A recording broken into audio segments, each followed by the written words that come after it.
Hey everybody, Jeremy here. It's Tuesday evening and we're going to create some art. Hopefully you guys are doing well and had a great weekend. I know I did, and uh, already this week's turning out to be a doozy. So I've been super busy, and I haven't been creating as much art as I'd like to on a daily basis. Hopefully this week I can get back into that. I guess we'll see how it goes. But definitely tonight we're going to create some art. So what are we working on?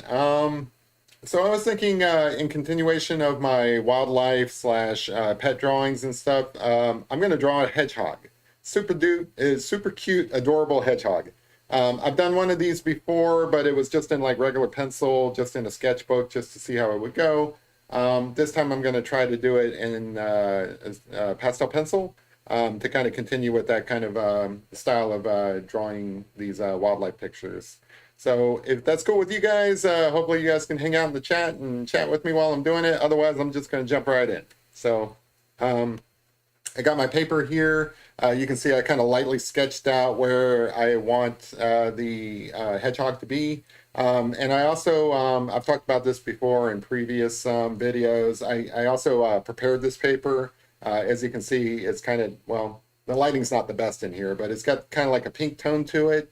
And it's got that clear gesso on it, which gives it this kind of like rough sandpapery texture. All the makings of a good pastel picture, so I'm just going to jump right in.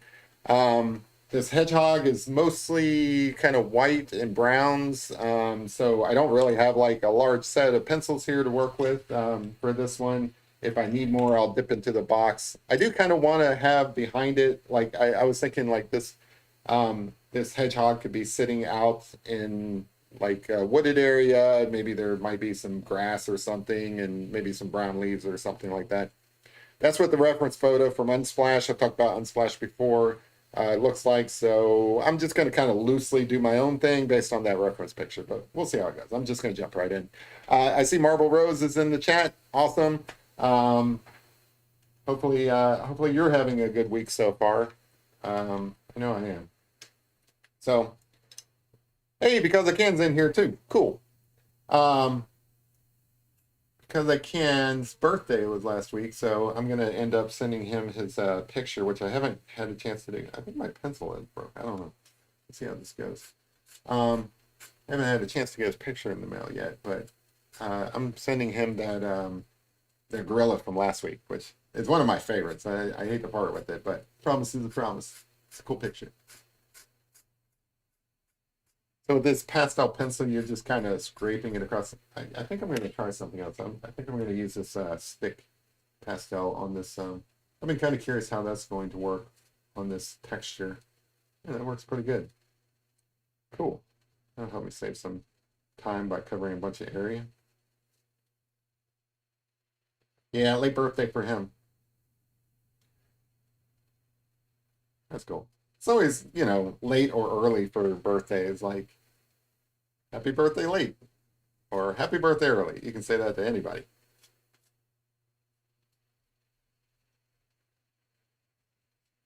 So I know I spent a lot of time texturing this pink, but there's like a lot of white in this hedgehog, so I'm gonna come back and put a lot of white in. I love these hedgehogs. They're adorable creatures. They're the cutest things in the world. From a drawing standpoint, really it's the bristles on the back that are tough, but we'll make it through. I have confidence.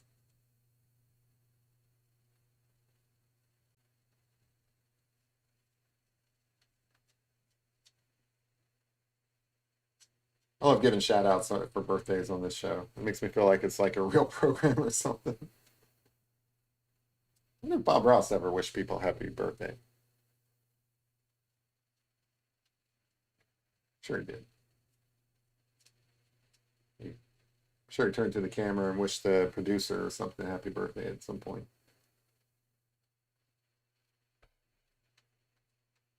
So with pastels, it again, I've talked about this before, but if you're new to this show or just new to pastel or pastel pencils in general, they're a dry medium. It's basically a pigment with some sort of binder. And when you scrape it across the page, it kind of blends in. Let's see, maybe a little too much. Kind of blends in with the paper.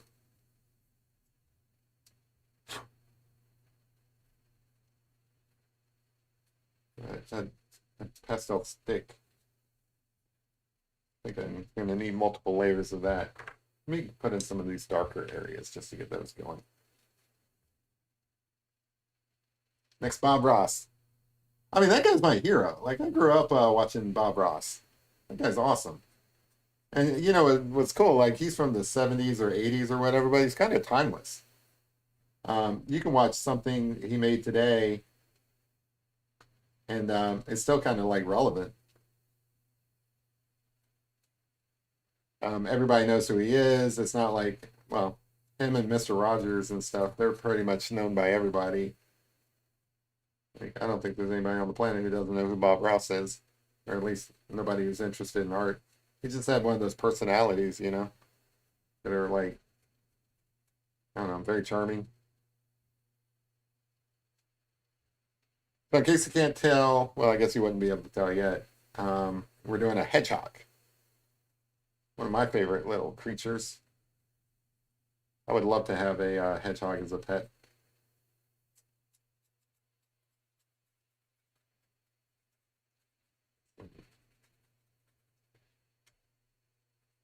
And it does take a little while before it's recognizable, so give it some time.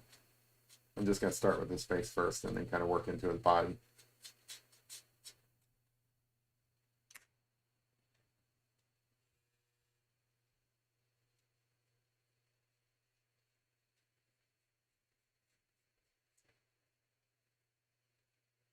Oh, cool, Radiance.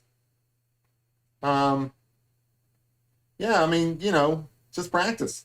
You'll get there. Hopefully you are practicing now, and just keep at it. I don't consider myself an artist. I consider myself a person who is learning art, same as anybody else. Um, just, you know, the more you practice, the better you get at it.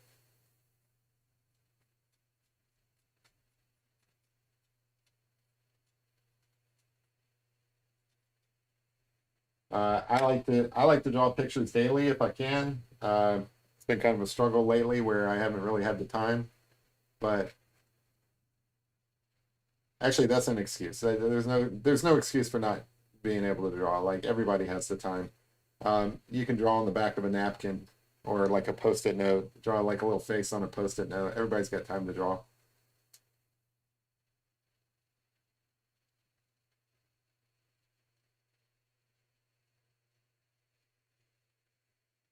Yeah, in case she didn't say, Marble's also like an artist. I encourage people to check out her channel. She's got this character that, like, I don't know how you do it, Marble, but you draw that character consistently every single time. I wish I had that kind of like stick to itness. Like for some reason, all my stuff turns out looking different every single time. Like I think if I tried to draw the same person, um, even using like a reference photo or something like that, it would end up looking different every time. These guys have these big old black eyes that reflect the light and stuff. They're part of their cuteness.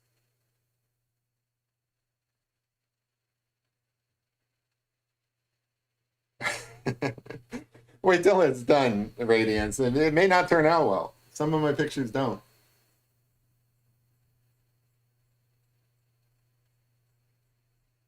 Somebody didn't like my picture I drew the other day because they gave it a dislike. So somebody out there doesn't like my work. But, you know, it's hit or miss. Can't please everybody. I don't know how anybody would hate this adorable looking creature, though. This guy. I feel like I want to give this hedgehog a name. I haven't figured out when. Obviously not Sonic. It's not blue. Why did Sonic end up as a blue hedgehog? I don't understand that. I don't think there's a such thing as a blue hedgehog.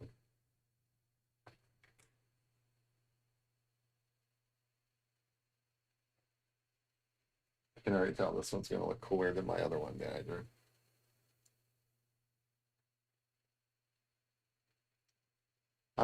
These pastel pencils are really great. I've got two sets. I've got a new set that is like perfect. I use that for those are my Derwent pastel pencils. Inherited from a buddy of mine, and those are super nice. I usually save those for like finishing touches so that I can burn through these much cheaper ones. These ones, I forget what I paid. They're by a company called Kalor. I found them on Amazon when I was looking for pastel pencils, and name it Radiance. All right, Radiance the Hedgehog. I like that. That's a good name for a hedgehog. I mean, it radiates outwards with this quills, and I like it.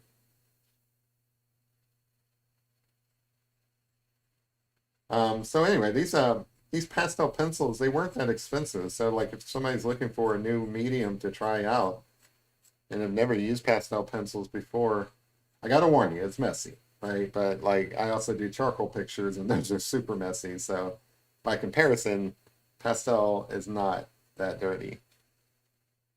No, I'm just kidding. It gets pretty dirty. It's basically just powdered color, right? So it's gonna get messy. But I don't mind.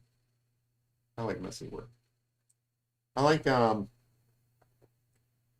like oh yeah, so the price of them, I want to say it wasn't that expensive. I don't know how much I paid, but I'm cheap. I don't spend a lot of money on art supplies. I try to like conserve because it can get expensive. Um, like this paper isn't really designed for pastel pencil. It's really watercolor paper, and that gesso that I apply to it that make it perfect for pastel. I don't even like spending the 14 bucks on that. So I hear you. I think maybe these pencils were like, I don't know, like 30 bucks, but it's a pretty good set. You get like a lot of them for that. So, I mean, thirty bucks might be expensive for some people, but if it was more than that, I probably wouldn't have bought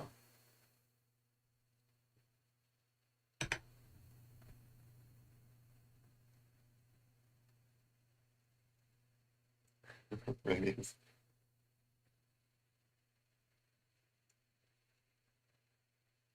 this little snout that comes up. Snout's not this dark, but I figured I'd get it going. Come back over there with some white, lighten it up. Got a little bit of brown in it, which kind of started over here, but didn't finish.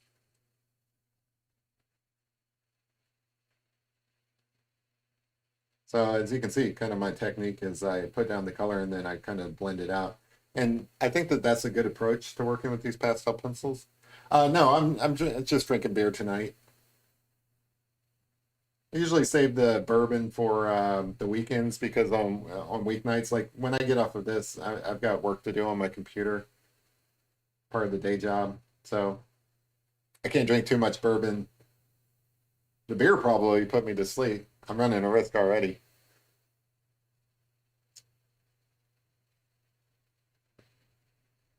I mean, it already looks cute, right? I love the I love these creatures. I mean, I love dogs, but I gotta say, hedgehogs are cuter.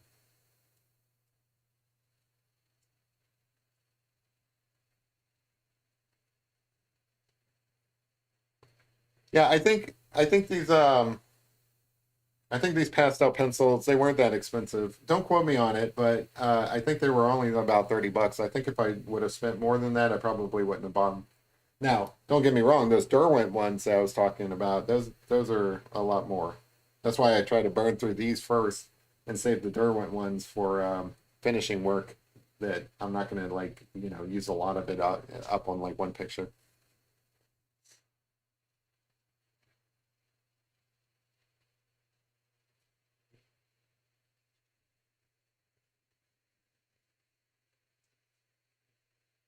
So again, the first step is just to kind of put down a bunch of colors. You're not seriously worried about details in this process. You just want to get all the basic features in there. You can come back later and worry about details. And by saying you can, I'm saying you probably should. That should be your like last layer of pastel. I like pastel too because like I don't know, like old school artists used to use it. Um, like if they weren't using like a wet medium like painting, they were drawing in pastel or something like that. Um, sometimes they sometimes they use what's called like Conti crayons. I don't know if I'm pronouncing that right, but that's how it's spelled. And honestly, I think that's just pastel. I don't think that that's anything special beyond that. You basically have white, not white, dry medium and wet medium. You can tell I've already been drinking. That's okay though. You basically have a dry medium and wet medium, and if you're doing dry medium and it's not charcoal, guess what? It's pastel. Like if it's in color, it's going to be pastel, most likely. I don't know. Maybe there's some technical difference between the different ones. I don't know. I didn't pay attention to all that stuff when I was looking into it.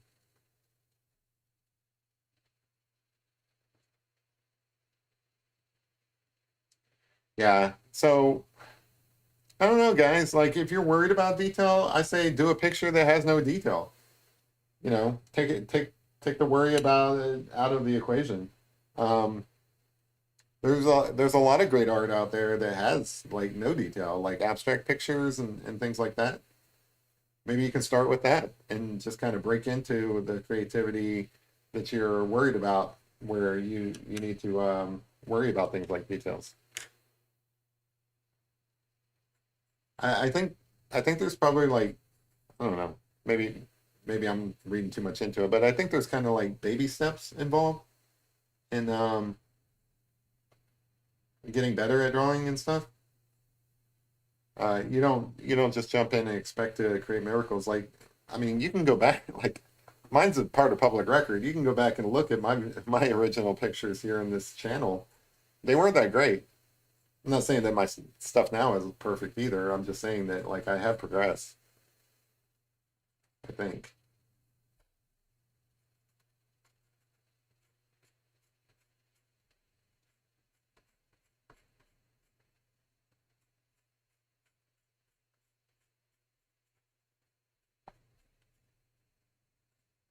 So, one of those tips that I've given before and I'm going to reiterate now is like if you start with toned paper, it's a lot better whether you buy toned paper or you create your own, like I did here. It definitely helps.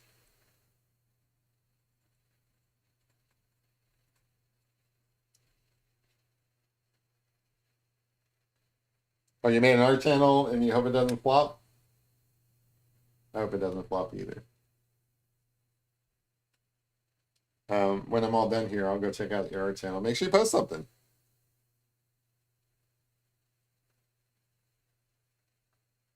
A lot of people who watch this channel, they draw while they're watching it. You should do that.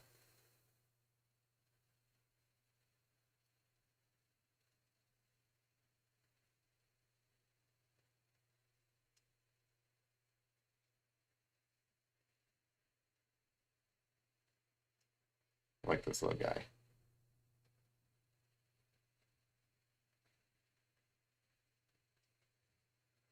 Mannequin doesn't have a name. I think people have been calling him different names. Like I think somebody called him Woody, and I really have no idea. What would you like to name him?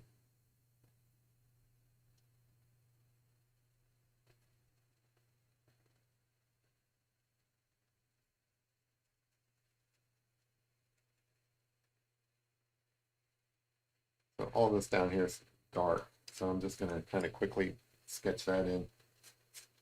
Again, when working with pastel pencils, you're kind of working in layers, so you don't get so you guys were talking about detail. So one of the secrets to getting detail in is not worrying about it in the first draft, right? So like I don't know, even if you're not a writer, you might remember in school, the teacher making you write like an essay or something like that, and you always had to like write a first draft first and then come back and refine it. It's no different when you're drawing pictures. Um, you shouldn't consider your first run at it the finished product. You start with one layer and then you kind of build up, and as you build up, the details kind of work themselves out because you're literally like refining your picture as you go along. Um, even like Leonardo da Vinci, it's not like his pictures came out perfect on the first pass. That's the result of a lot of refinement over time. Many, many different layers. That's kind of what he's known for, actually, is like a bunch of transparent layers of paint. They kind of like, I don't know, like you can kind of see through the layers of paint. It's really kind of fascinating. Uh, I I've seen a couple of documentaries on Leonardo da Vinci, and I'm always fascinated.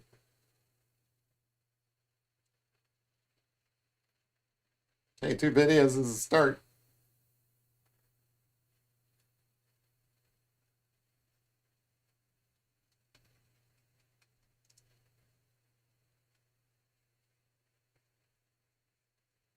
So as I'm doing these layers, I'm kind of figuring out where everything's going to be. I'm not too worried about. I'm not even that worried about the color at this point because I'm going to add some dark and lights to it to kind of like give it some different values so that it's not all like one note and ends up having some depth to it. Definitely down here it's going to be like super dark, but I'll go ahead and add some black down here just to get that started.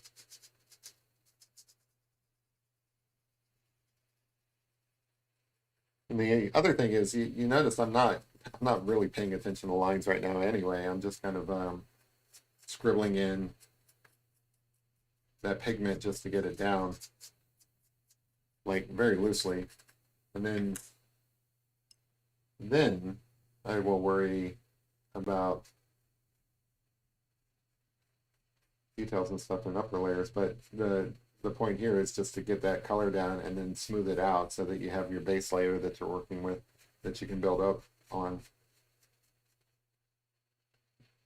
Now I will say the quality of the pastel pencil Chinese takeout. That's a cool name for a mannequin. We will go with Chinese takeout for this episode. Next episode, somebody else will probably name him something else. I'm not going to give him a name. I'm just going to let you guys name him. This hedgehog, though, is named Radiance because that's cool. Radiance the hedgehog.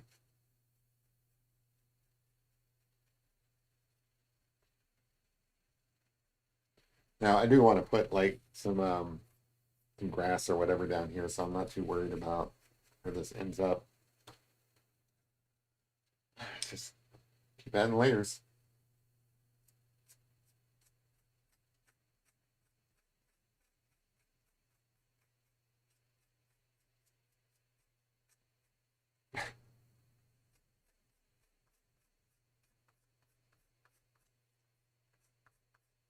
He's basically a posable toothpick. I don't know. He's kind of a cool guy. Like he just hangs out with me and keeps me company while I'm drawing. Not when I'm, not necessarily when I'm drawing, but just like in general, I kind of like talk to him and say hi. See if he's happy.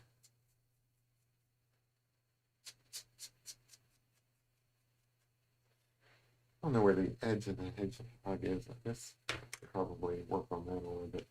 As you can see, I'm kind of like all over the place here, just kind of defining different features.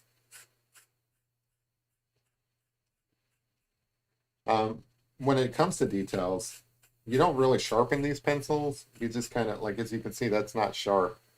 But as you scrape it across the page, because it's kind of sanded paper, or almost like sandpaper, it kind of sharpens it for you. So you end up with like a line that you can add more details. But I don't think I'm going to add too much details with this pencil. I think I'm just going to get them started and then come back with a nicer pencil.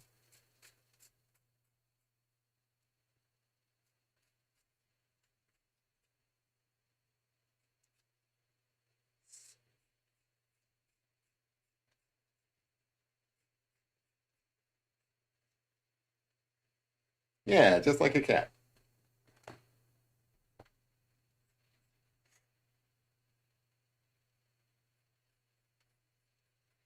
Just like my dog when my dog's not over here sleeping. I swear they've gotten in a routine that when I hop on to like a live stream, they go straight to sleep. I'm gonna switch it up and do a live stream during the daytime just to see if they stay awake for it. Like I can't even keep my dogs from falling asleep during my live streams.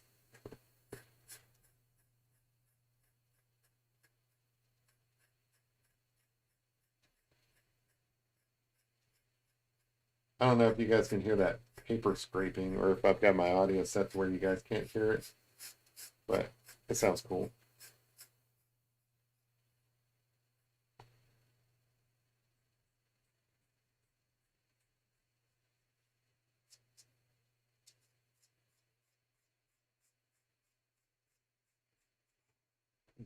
There's some black base in there. It's okay. It's not a mess up, it's a feature.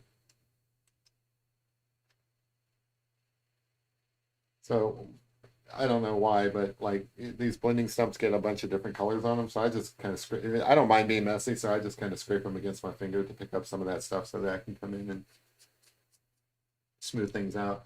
And then I kind of keep one for light and one for like dark. So like I don't want to like contaminate the white one with dark. So I keep a separate one for the lighter colors. But sometimes I kind of just mix the colors together. It's like painting.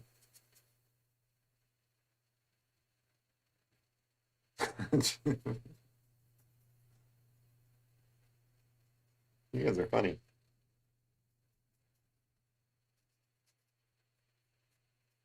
I do enjoy like all the different kinds of people that come into this chat.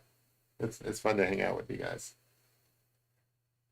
Because you know, like as the guy running the stream, doing the pictures and stuff, I don't really have any control over people who show up. I'm glad that you guys show up because you guys are pretty cool. I mean, you could get like a real jerk coming in or something like that. I haven't seen that yet. I'm sure that'll come at some point. Somebody who says like, "Oh, your art sucks."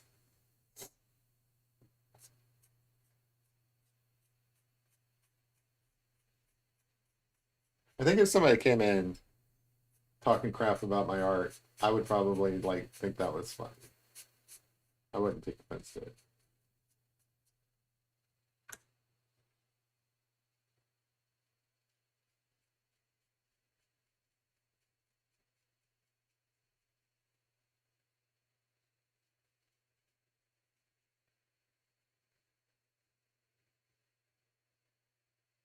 But she's a really good artist. That's what matters.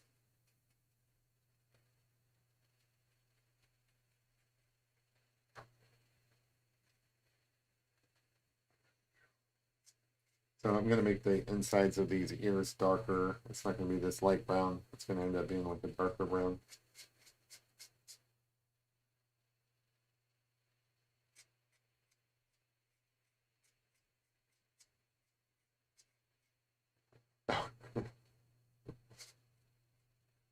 Thanks because again.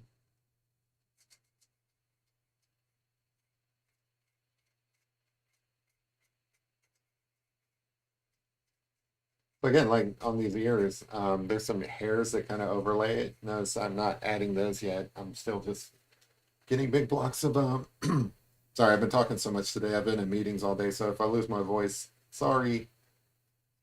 But anyway, like I was saying, I'm not even worried about the overlaying hairs over these ears yet. It's kind of funny because I've seen other artists that kind of work from one spot down or out or something like that. I'm all over the place. I like to get as much color down as possible. I like to look at it almost like painting. And the painters I see, they throw down like blocks of color. You know, they don't stay in one general area until it's done. They work all over the picture. And personally, I mean, I don't know. Everybody works differently, but if if you give that a shot, see if you like it, because I do. I like putting down a bunch of different color because it helps me visualize where I'm at and where I'm getting. Oh, cool. That's something I need to work on, is like being able to like walk people through my process and teaching people. I've been trying, but like I never had to explain to people what I'm doing. I just draw a picture. But apparently on here on YouTube, people like to know what you're doing and how you're doing it and stuff. So like they're all about like learning, like educational videos do better. So I don't really feel like I'm in any position to tell people how to draw, but I will I will tell you what I'm doing as best as I can.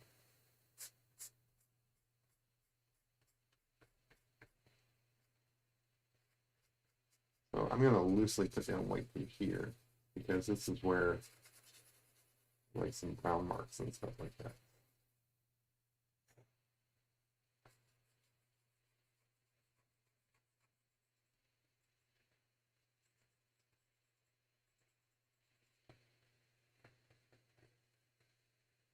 Starting to look like a very pink hedgehog.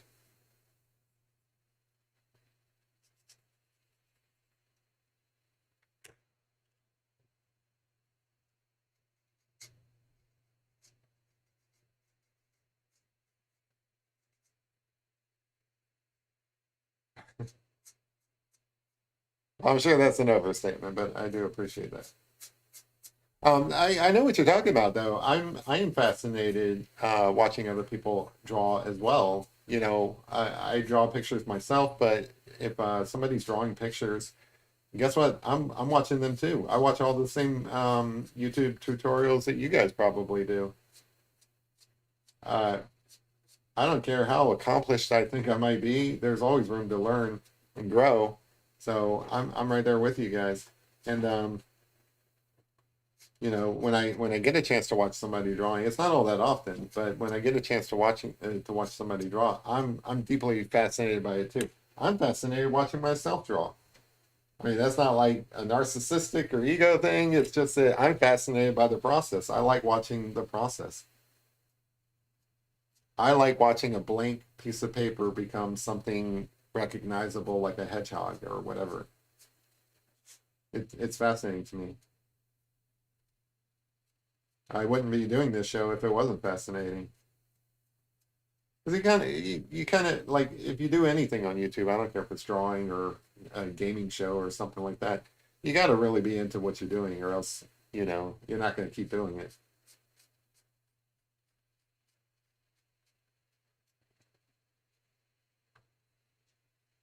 Like, let's see. Maybe this stick pastel might go faster, but it's not.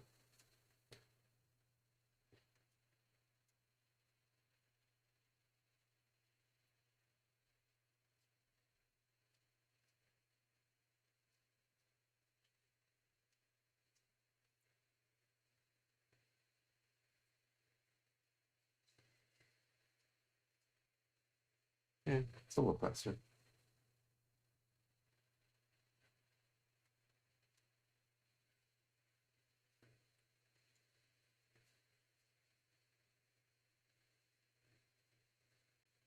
Oh, at our college, that's cool.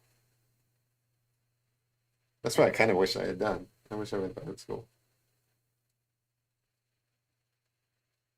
Does just use the Switch tool in real life? Yeah, for real. Does she bring you like pointers, marble? Like, do you guys talk about art, or is she just doing her own thing? Like, I don't know. I don't really talk to my brothers about like what they're up to or whatever, but I can see that, if one of you guys is interested in art and going to art school, and one of you guys are just interested in art and hasn't made it to art school yet, I can see her giving you like tips and tricks and stuff like that about stuff that she learned, which I think would be kind of cool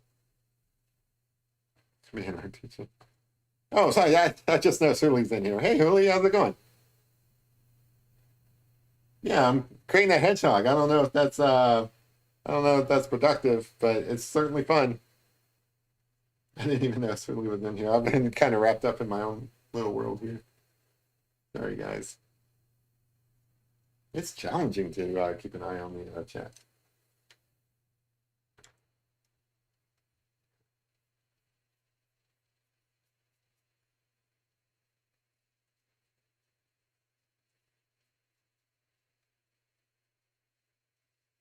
I chose that pink underpainting. I feel like too much pink is showing through, but I'm just going to roll with it. I think if I had to do it over again, I probably would pick the brown or something. But I like pink. Pink is cool for a hedgehog. Oh, cool. Yeah. That's what I was wondering.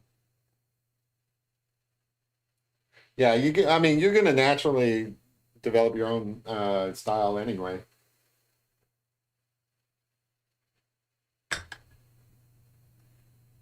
I mean, whether you want to or not. It's just like, if I drew two pictures of the same thing, they're both going to look different. That's the same as artists, Artists can draw the same thing and each one is going to have their own like unique style. I don't know if I fully developed a style yet. I feel like I'm getting there maybe. I don't know. I've got a ways to go. My stuff's inconsistent and all over the place. Hey kid, drawing a hedgehog tonight. I like my hedgehog that I drew recently, but it's black and white, and I like the hedgehog itself, but I wanted to add some color and kind of work in these pastel pencils, which I'm all about these days. These pastel pencils are so fun. I could do it in colored pencil probably just as easily, but I'm still working on that kind of set of pictures done in pastel pencil, kind of like for portfolio or something.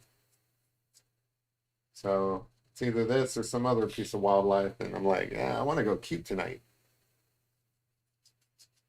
Hedgehog is so nice. Tuesday nights are supposed to be fun.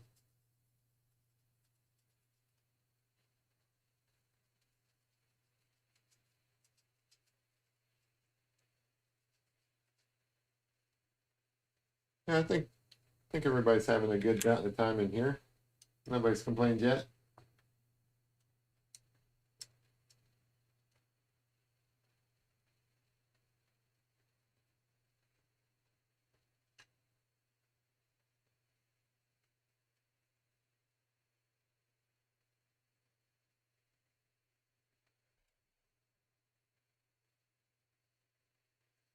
Also, I think I work faster in pastels.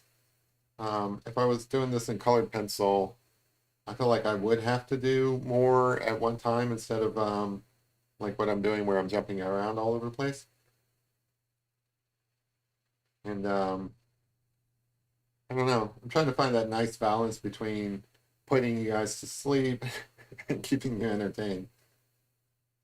Like it doesn't always work out, but I do try to pick pictures that I can get done within 2 hours or something like that. There's no hard set time limit or anything for whatever I'm doing, but I do at least try to pick out pictures that aren't going to take 5, 10 hours or something like that. I've done a couple of pictures like that, but I usually do those on the side, not as a live stream.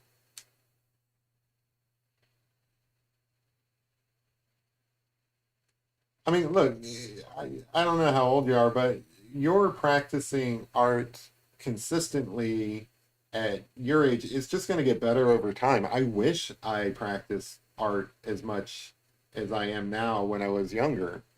I think that I would be way further along than I am if I was as consistent about practicing as I am now. Because I really do think that that's all there is to it. You just keep drawing. If you keep drawing, you get better at it. I mean, there's other things to it, but that's the real secret, you know. The more you draw, the better you get. It's easy. It's math.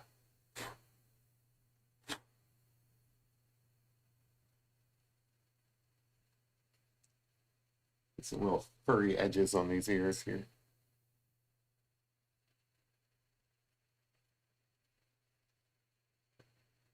Hey, Robert G. How's it going? Hope everybody's week is starting out good. I have high hopes for this week.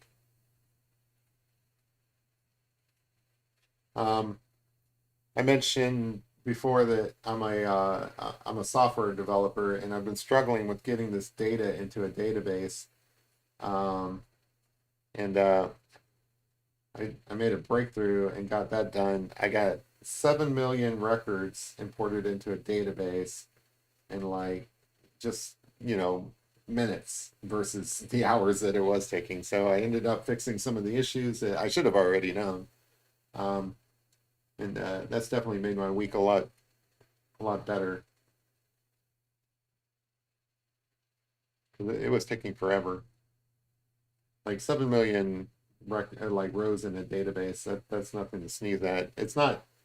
I don't know. It's not like a lot of data, but for me, it was difficult to work with. But I solved it. I'm not a big database person. I enjoy working on like logic and software.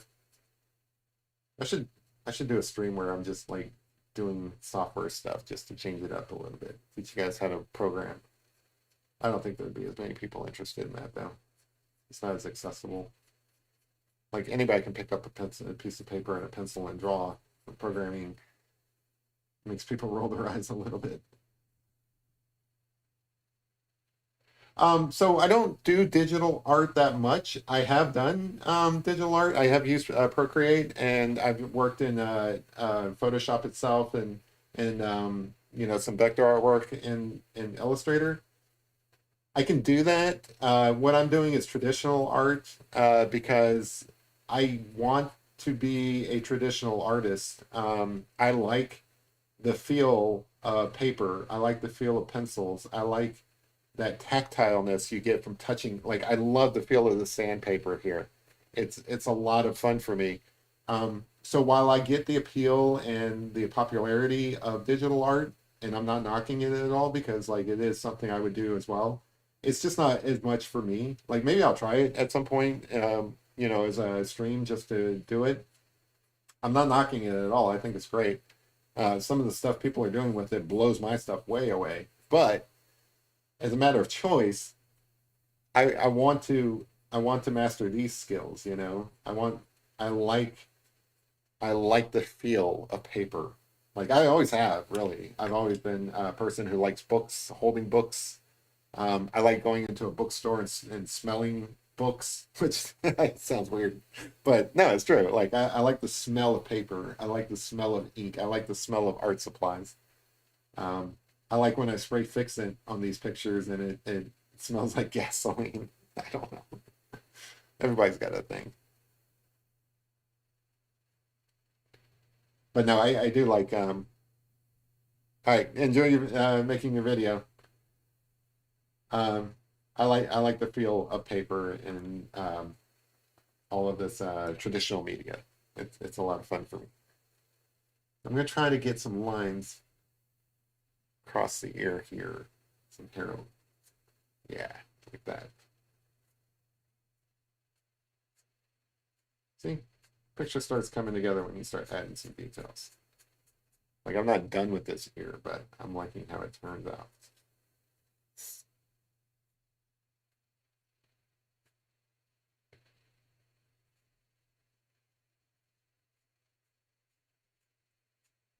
It is tough to keep your pencil from getting muddy.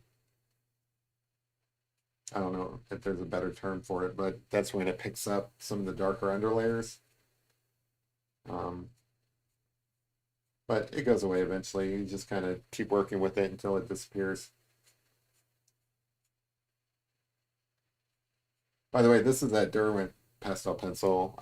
What I like about these is that they're a lot softer, so you're going to get like a lot more pigment out of them on the paper with less effort.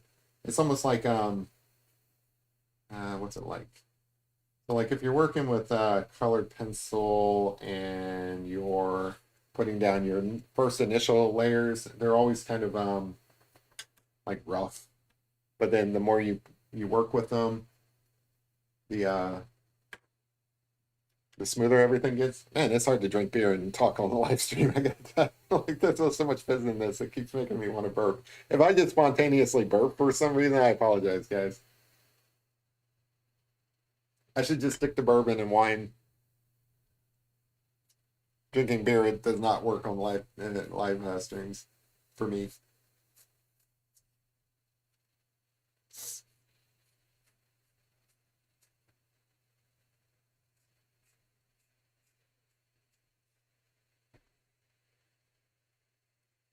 Oh, I love the smell of magic markers. Right? That's what I'm talking about. You don't get that kind of stuff with digital. Now, I don't. I'm not telling everybody to go out there and huff markers or anything like that.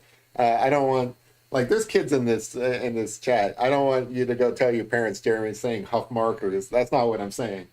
Let me be clear about that. Um, what I'm saying is that I like everything about traditional art. It's not for everybody, but it's definitely for me.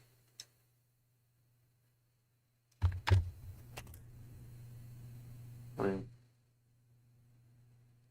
I think we're all kind of weird in a way. Definitely not what anybody would consider normal myself. I just pretend to be. So I can pass amongst the people.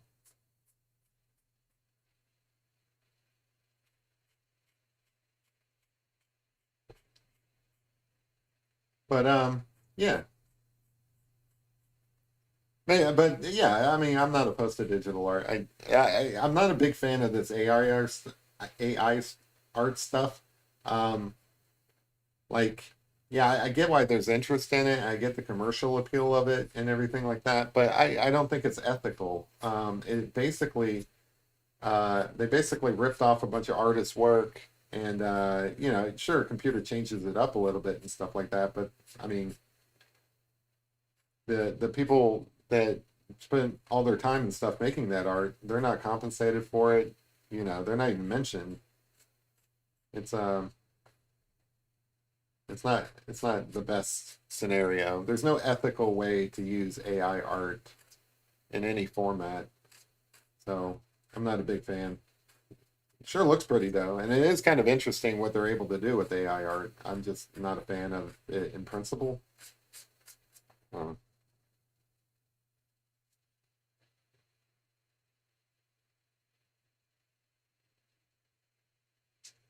yeah, like that's another reason why I'm not creating digital art. Like I don't have a tablet that's working right now. I mean, I could do it on like a computer. Um, Photoshop is perfectly fine for creating digital art. I feel like it's easier with like apps like Procreate and stuff. That's a great app. I've been using that for man, I don't know. Like I was an early adopter.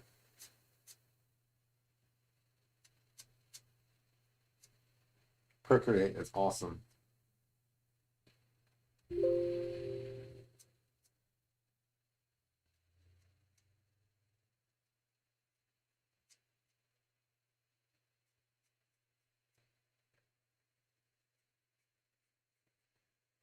This is where like detail comes in.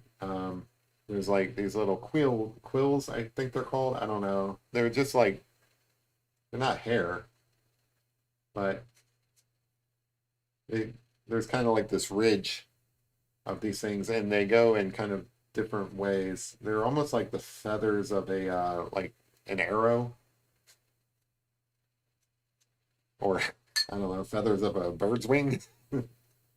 I'm not the smartest guy. I just said the feathers of a bird, um, not the feathers of an arrow. But I don't know. They look like the feathers of an arrow to me. But anyway, um, They kind of go like randomly all over the place, but there is this ridge here of varying. It's almost like bladed grass, actually, except that it's not green. It's brown with some darker areas in that I'll have to come back and add.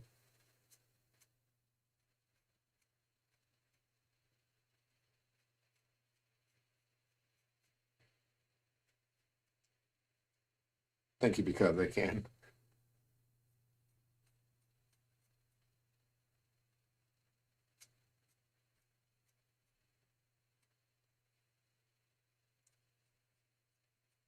But it's kind of cool. Like these, just little details like this really kind of sell the realism of it. I don't, I don't feel like one has to be perfect in drawing these exactly as they see them because, hedgehogs get around, they mess up their hair and stuff like that. It doesn't have to be perfect.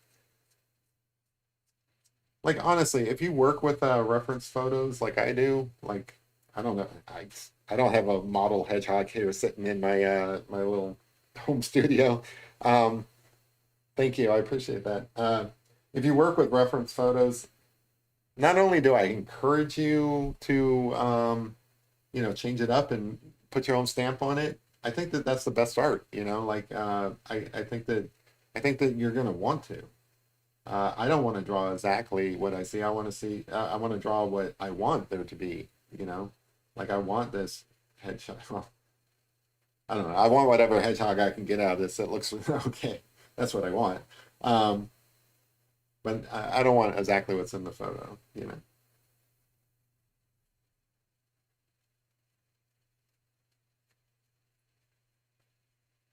So mostly this is just kind of like a base kind of brown, and then I'm going to come back and add some darker areas, and then also some lighter areas just to give it that realistic look, I think. And then there's some areas up here that are kind of like very similar, so I'm going to kind of sketch those in. So I don't know if you noticed or not, but I'm using my blending tool almost as much as I'm using my pencils. I think that that's the proper way to do these pastel pencils. And then also you can kind of use the same technique with charcoal. It's just you're doing it in black and white, but most of the same techniques that you use charcoal will also work for like pastels. And because it's color, there's some additional things that you might want to do with pastels that you wouldn't do with charcoal, but they're both dry mediums. They both are powder essentially, and they're used in very very similar ways. So whatever, I mean, it's always great when you pick up one skill set that applies to another. Like when I'm working with charcoal, I might use my kneadable eraser, for example, to create highlights by lifting up things. You could use that. I don't do it, but you could use that same technique in pastel as well. So it's kind of like cool killing two birds with one stone. Like whenever I'm working in charcoal, I'm also picking up skills that I might apply in pastel and kind of vice versa. I like to do when it comes to charcoal, my best pictures, the ones I really enjoy doing. Um, well, they're not my best pictures. My best pictures are probably the ones where I put in like a lot of detail and stuff like that in charcoal, the same as I'm doing here.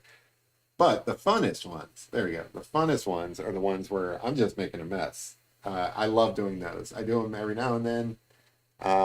Usually portraits. I just sit down and I draw a big old mess of charcoal and then I kind of carve out a face from that. I love doing those. I can't do them all the time because like I don't know. I wouldn't want my Instagram wall to just be those because they're all black and white. They're really messy, but they're a lot of fun. I think my favorite, let's see, it's back there. You can't really see it. Is Wednesday Adams. I did Wednesday Adams as a messy charcoal picture, and I think that turned out well. It's actually one of my more popular YouTube videos. Um, for some reason, people keep coming back to watch that, but uh, it's a lot of fun. Just to make a mess and then kind of carve a face out of it. So if you're ever bored and just looking for something to do, it doesn't really take me that long to create those pictures either, which is always nice. Like if you just have a few minutes and you just want to be creative.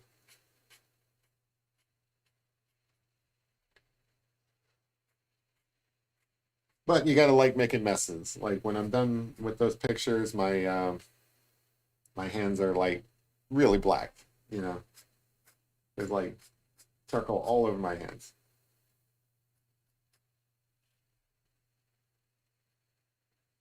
Yeah, I mean, freehand is where you want to get to. Like, I don't know. Like, I'm not that familiar with hedgehogs. I don't hang out with hedgehogs.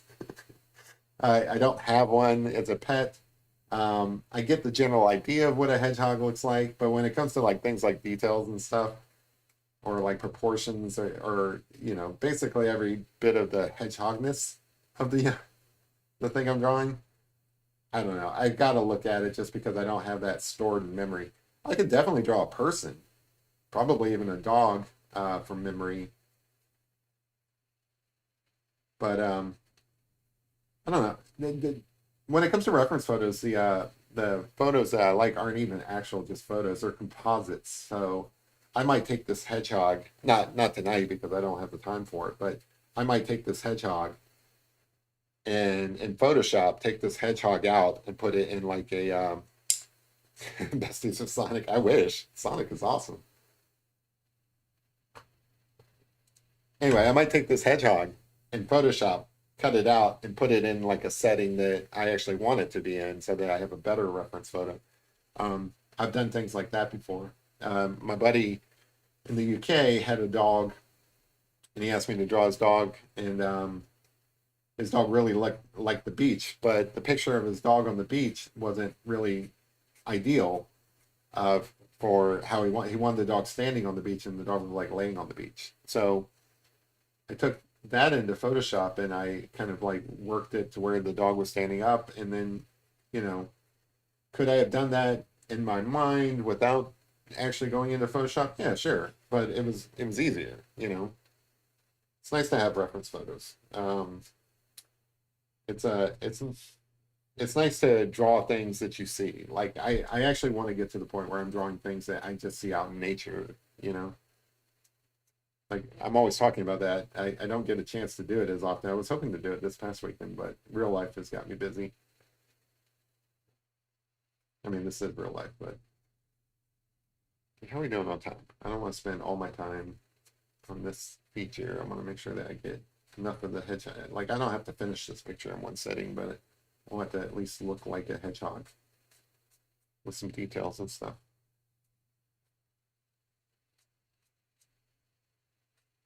Anyway, so use reference photos, don't use reference photos, whatever works for you. Certainly, if you're creating like your own original character, like I don't know, whoever draws like Rick and Morty, I'm sure they're not going off of a reference. So, they're just going from like their imagination, and they probably drawn Rick and Morty so many times that it's just like second nature to them.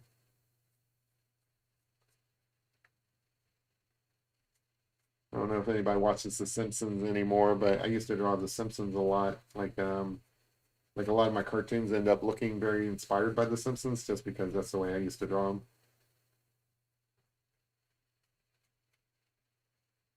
Cool. Enjoy.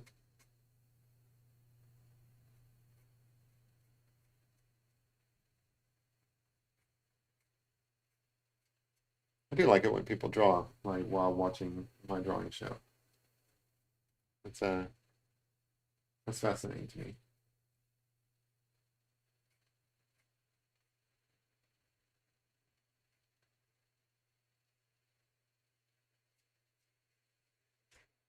I feel like I'm spending a lot of time on this area, but it is where a lot of the detail of the hedgehog is, you know, because the hedgehog is mostly like just white.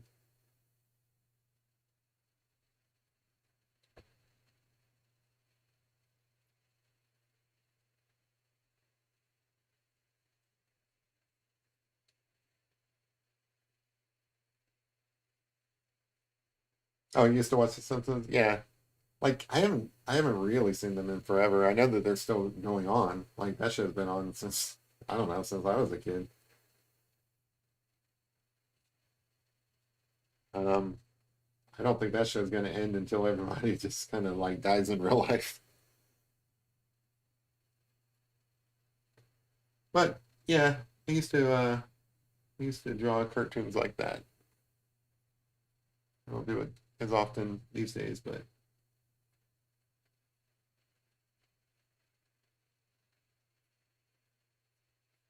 you also don't have to add every single hair in these things. I don't know if I mentioned that. Just enough to so that you're conveying that information that the viewer needs to see in order to feel like they're getting the essence of an era there or something like that.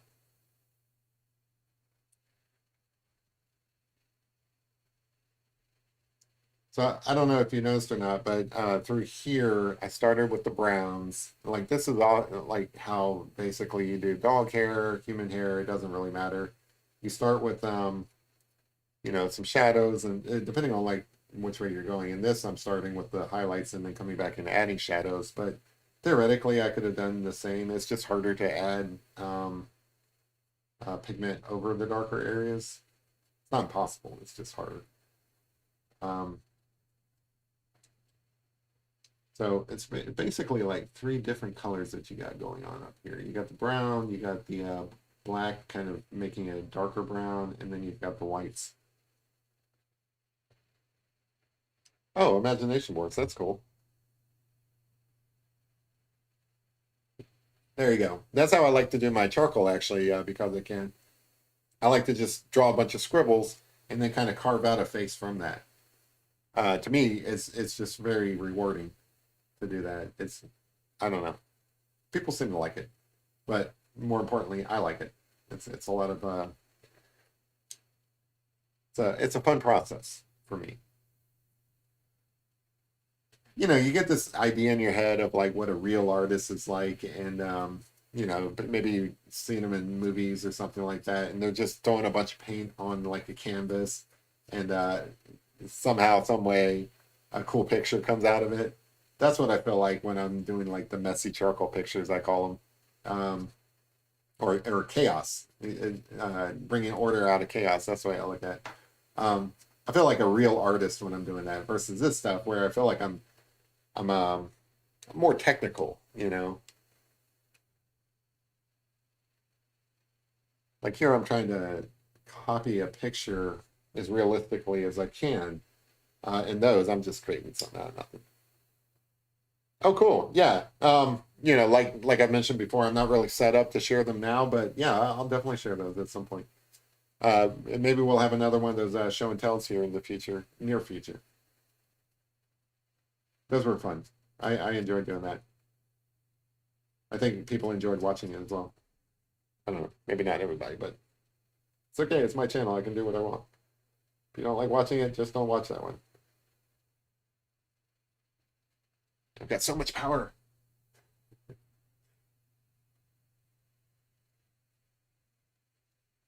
Um, you gotta be honest, this part is challenging because there's like a lot of stuff going on, and then there's some transitions here. So it goes from details that I haven't even put in on the kind of brow line, and then it goes into like softer, less focused shapes as it goes back.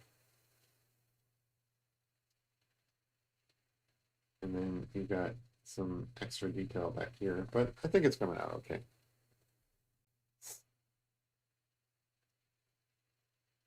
Also, you can always just say like, look, I'm copying the photo. The photo has like an aperture on it, and it's gonna be a little blurry in the distance because it's true. That's the way it works. Yeah,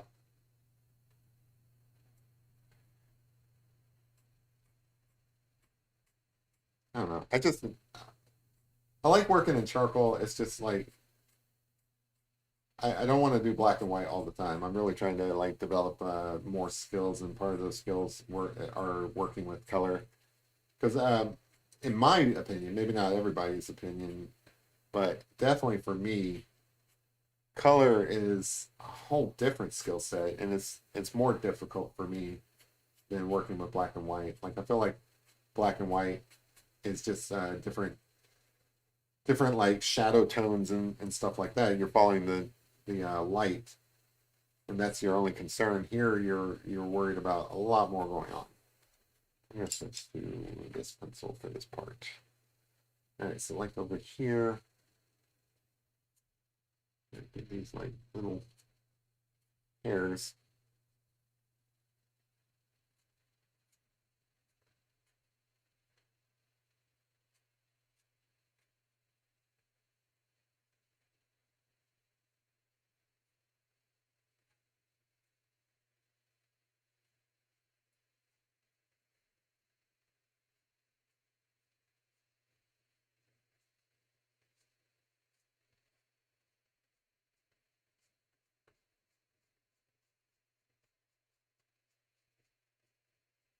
Get these little hairs in here. Sorry.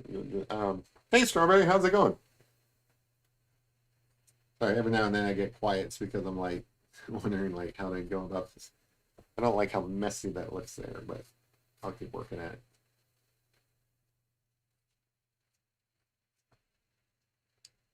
You enjoying your week so far, Strawberry? Of course I remember you.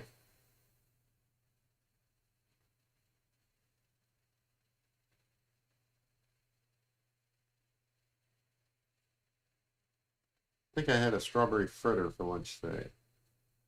Maybe it was cherry. It's one of those things.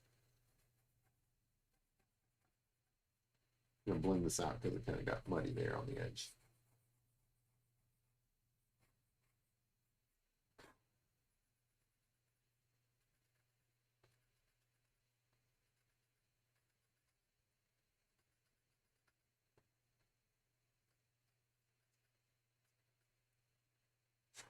I guess at some point I gotta move on to that other ear, don't I?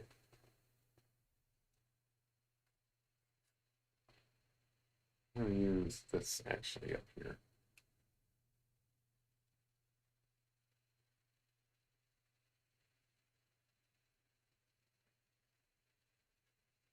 Like these thick pastels because they're so soft.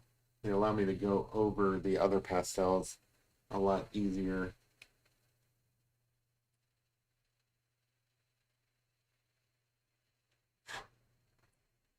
That one might be a bit much, but you can soften it up by adding. Here you go.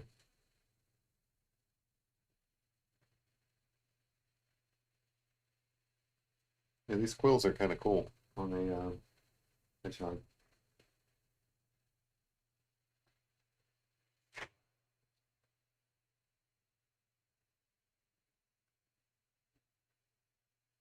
All right.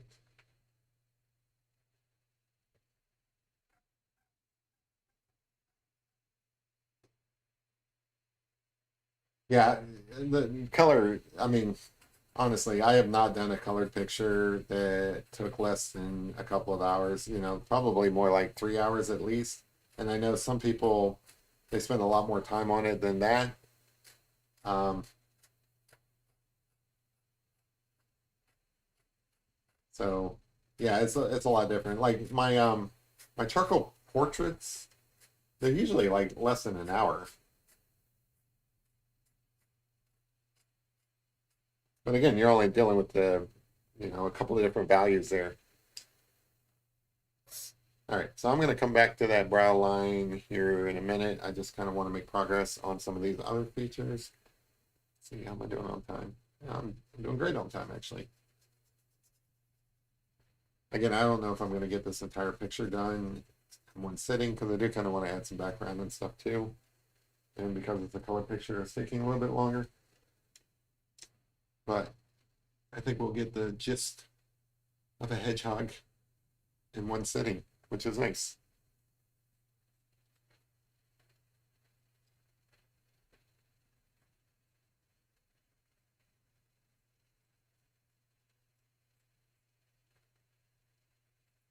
There's like some texture to the ear up here. It's kind of cool. Like if you watch basically any of my streams, you know that sometimes I get lost in different features that I kind of notice as I'm drawing. So like in this case, I'm noticing that there's some texture on the ear that I wouldn't have thought of. And it's kind of cool to notice things like that. It's always a joy to make new discoveries. Because to me, that's part of the drawing process. Like, I don't know, it's different things for everybody, right? But for me, drawing is like the act of making observations and recording them. That's what I would consider drawing, right? So I look at a picture and I see things and I want to transfer them to another place and I want to transfer for them faithfully. Like, I want to draw what I see. There's this whole thing there. There's this whole relationship with what I'm looking at that it's fun for me. I think it's cool.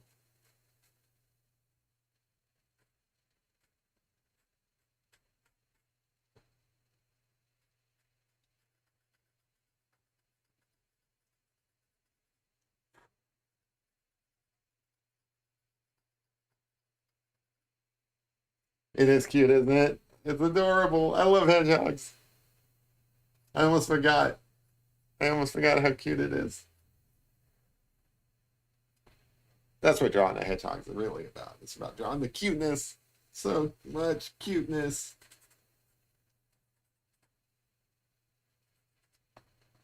I mean, there's other animals in nature that are adorable, but this one's like, I don't know, it's almost like kittens are cute, right? But kittens grow up and become cats and they're still cute, but not as cute. Hedgehogs are always cute. They're born cute, they remain cute. I don't know anybody who's ever seen a hedgehog and was like, I don't know about that hedgehog. It's not cute.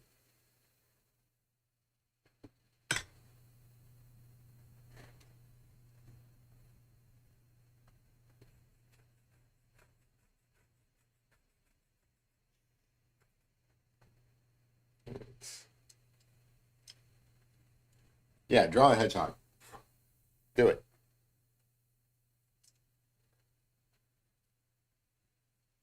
I mean, I thought of like doing like an art challenge on these streams. Maybe I'll do that once more people are watching. I've only got a handful of subscribers, so like I'm not really concerned about the direction of this channel so far. I figure like I'll just respond to what people want. The more people who watch. So far, I don't have that problem because there's not like a ton of people watching. But that means that I have the freedom to do whatever I want because there's no expectations either. I want to draw a hedgehog, I draw a hedgehog. It'd be way worse if like people had an expectation of what I was going to draw. Well, people probably expect me to draw wildlife, which is cool because I enjoy drawing a lot of wildlife. But I don't have to just draw wildlife. I can draw something else if I want. Oh, last page of your sketchbook. That's the sacred spot. You better do it right. Don't want to screw that up. The first page of your sketchbook and the last page are the most important pages.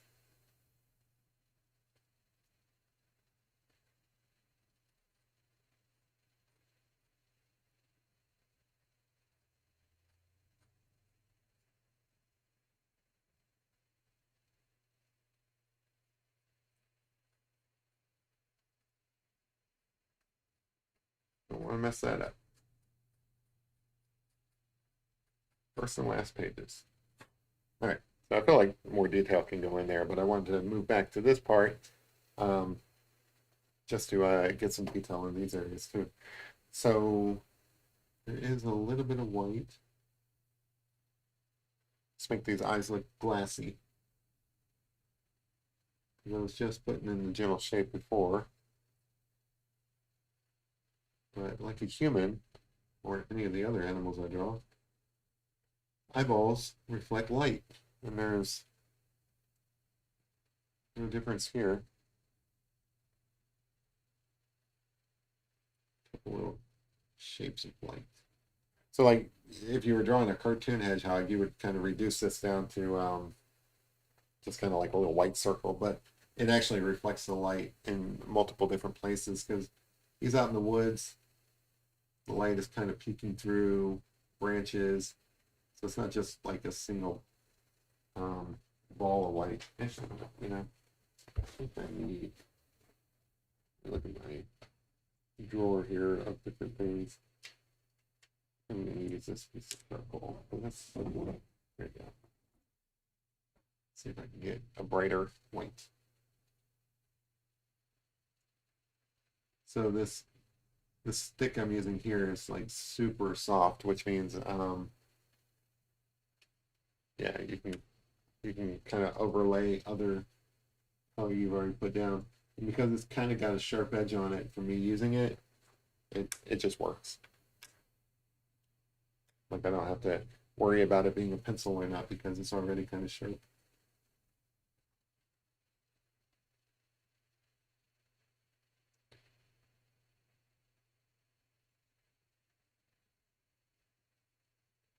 There's like kind of a black outline around it. Kind of comes down here a little bit. I kind of use a light touch down there.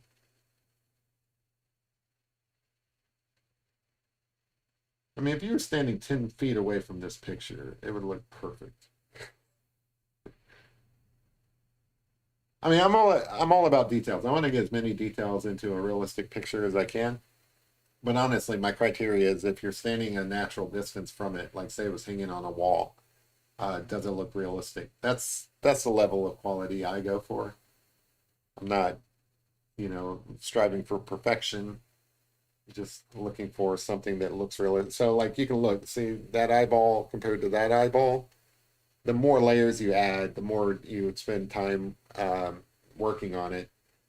Um, so far we're only like an hour and maybe 20 minutes into this. I think with like several hours, this might look like a realistic photo. Now, I'm not going to spend several hours on it. I'm going to put in, the minimal amount of effort to get it to look realistic. But that's what you're going for, I think.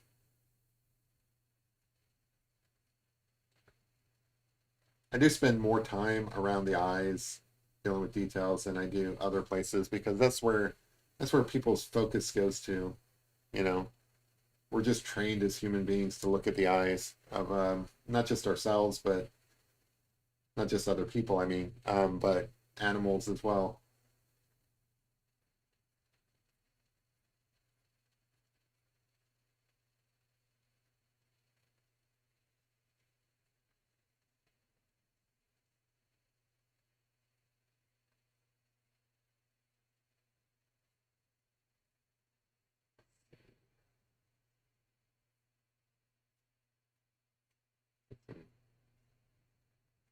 Some hairlines going in there.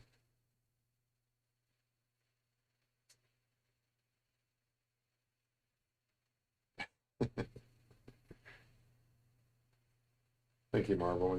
You're very kind. I appreciate it. It is cute, but your reaction to it is I'm not gonna scream. Like your reaction to it is great.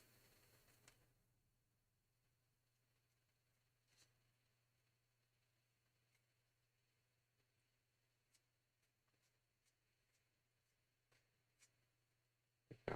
All right. So before I get into details in other areas, I need to add down some more white. So many layers. Gotta cover up that pink.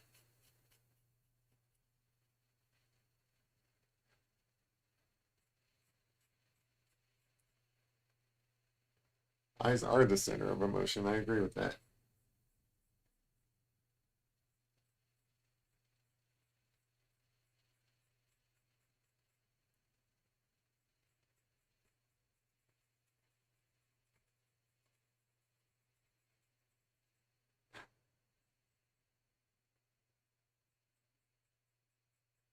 It's just a big fluff ball. That's what he is, or she.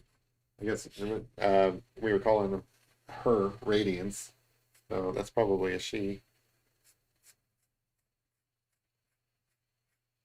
Just a big old fluff ball. Sometimes it's hard to draw animals that are just big fluff balls. I've tried to do like a rabbit once before, and it is very difficult.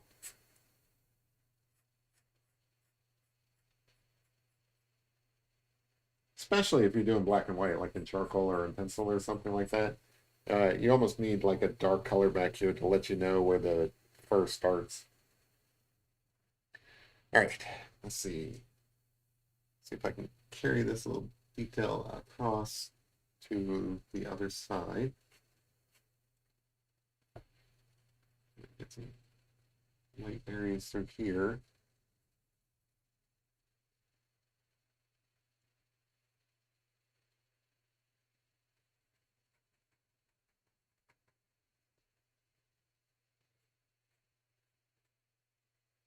Where's my brown at? Also want to get some brown. Sorry, I talk to myself a lot. I mean, that's the best excuse for like having a YouTube channel is if you talk to yourself a lot, start a YouTube channel, do live streams, because then you can always like, even though you're still talking to yourself, you can pretend like you're talking to others and nobody looks at you weird. Why are you talking to yourself? I'm not talking to myself, I'm talking to the audience. See how that works? All of this is just to cover up the fact that I talk to myself.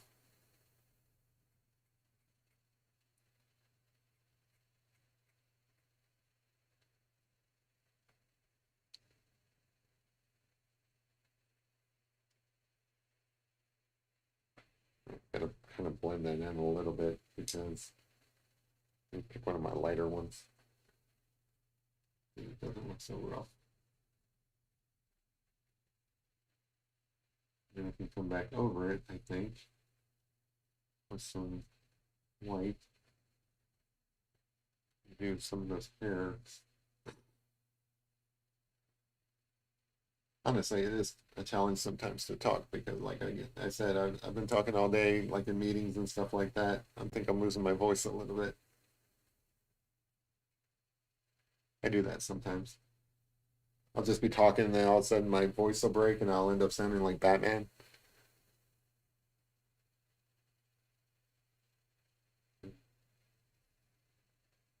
Oh, it's kind of cool.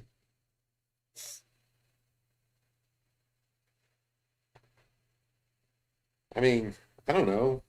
If talking to yourself is weird, I'm weird. I do it a lot. If I'm not talking to myself, I'm talking to my dogs or I'm talking to my mannequin or whatever.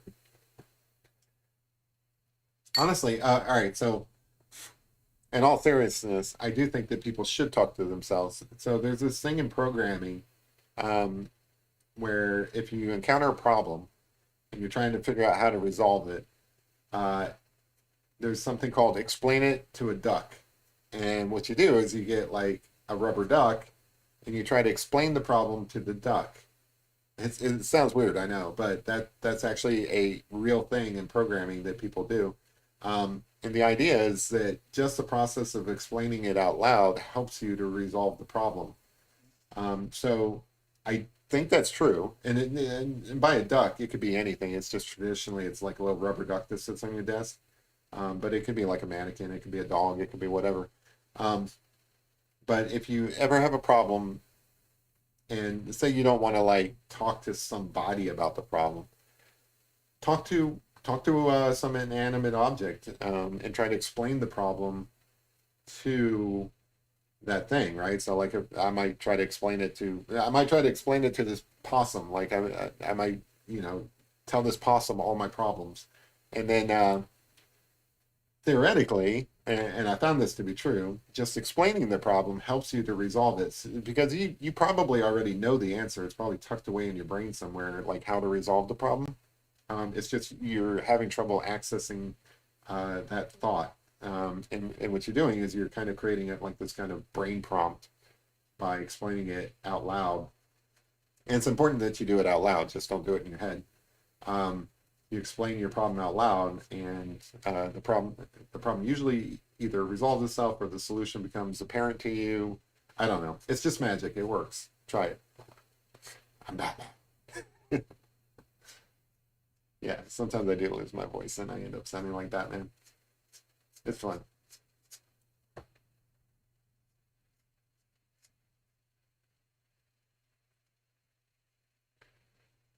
But if you ever have a problem, there's a pro tip on how to help resolve it.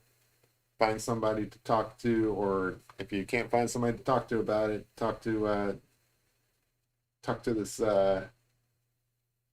hedgehog here, or draw somebody to talk to. There you go, and just explain it out loud. You'll have better luck, I think.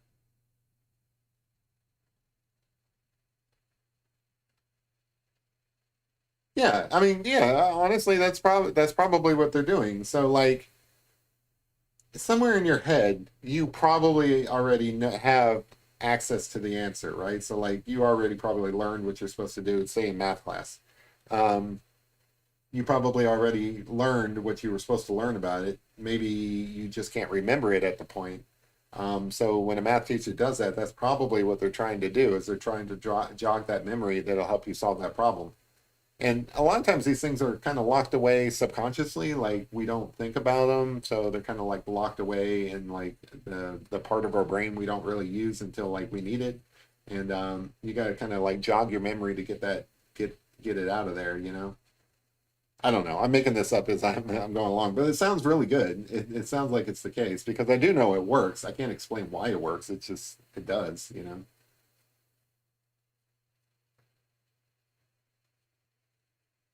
But a lot of times when I'm out walking the dog or something, I mean, I try not to do it around people because people look at me weird. But when I'm like on a walking path and I'm not really around people so much, I'll talk to my dog about things. I'll be like, yeah, so like that picture I was drawing last night, I bet you I could have done it differently. I bet you this would have worked. And what would you do? And the dog just looks at me dumbly. Like the dog doesn't understand what I'm saying, of course.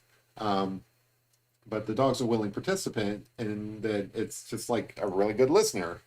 And the dog just lets me drone on. And, by the time I'm done with my walk, I'm like, I have an idea of how to approach that. I know how I can fix that drawing that I'm working on, or in my case, how I can fix that code that I'm working on or something. It works. Just try it. There's a Wikipedia article on it. There's probably other articles and stuff called "Explain It to a Duck." I think that's the name of it. I don't know. You'd have to Google it, but it's a real thing. I'm not making it up.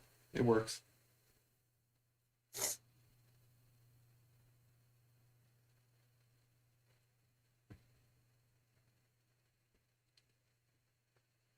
I love this hedgehog, guys. Like, I'm not done with it by any means, but the more I work on it, I'm like, oh, this is a beautiful hedgehog. I love this hedgehog. It's not like my best drawing, but it's one of my favorite subjects at least. I love this.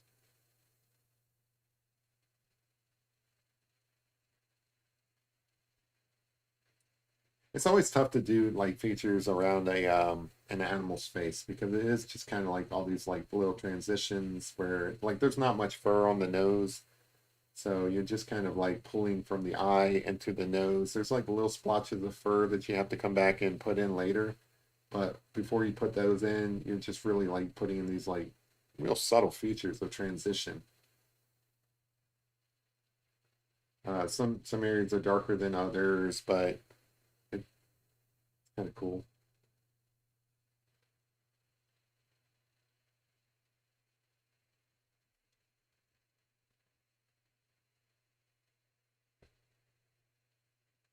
Do this side as well.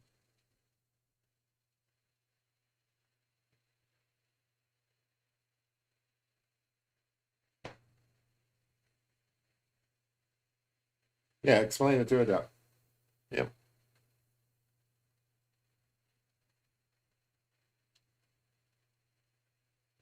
Now, maybe when somebody says explain it to a duck, they're saying, I don't want to hear it. Go explain it to somebody else. But it really is the thing. Like, you get like a little rubber ducky on your desk to talk to.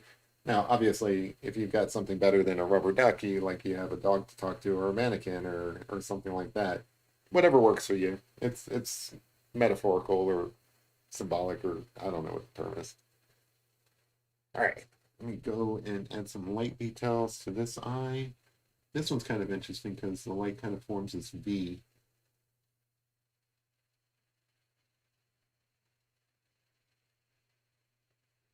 And there's a little spot here.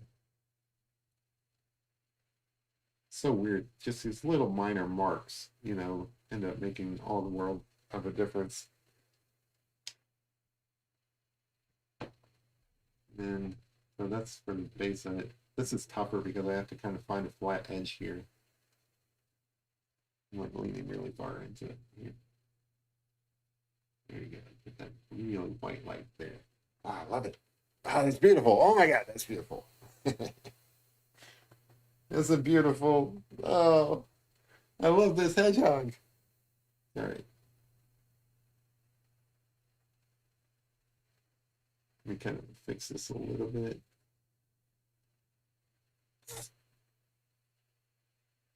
It's like the eyes are just melting. It's beautiful. Yeah, well, he probably was trying to teach you. I'm just explaining how people use the term. So there's a little hair that comes across, like really fine, kind of comes across the eye, and then there's another one that kind of comes across here.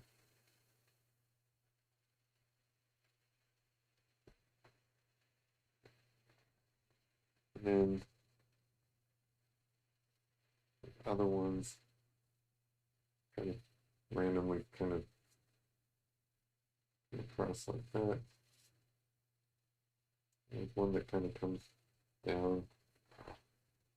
Explain to a duck and grab every banana. I love it. All right, let me put some of the white in here that kind of got lost when I was adding those darks.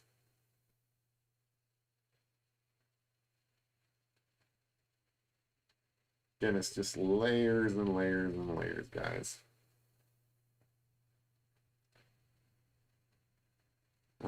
Honestly, I think art is more patience than anything else. Just being super patient about things.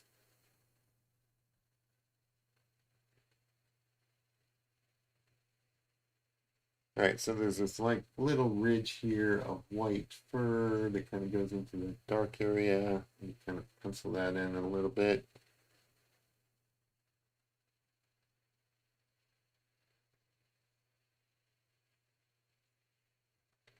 And same on this side. This one actually starts here.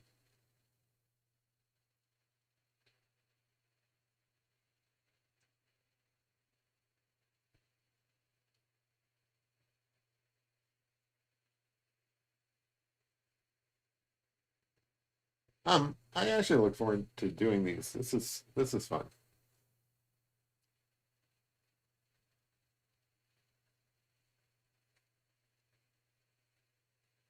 Like I've been so busy that it's becoming tougher for me to find the time to do these, but I always enjoy when I do, you know. Like I think that that's important for people to like kind of carve out carve out a little bit of time in your life for the things you enjoy. It's important to do. Like there's so many things you have to do. You know, you have to go to work, you have to go to school, you have to do this thing, do your chores, things that other people want you to do. And then there's the things that like when they're not around and you've got some free time, the things that you want to do. This is definitely the things that I want to do. I enjoy doing this.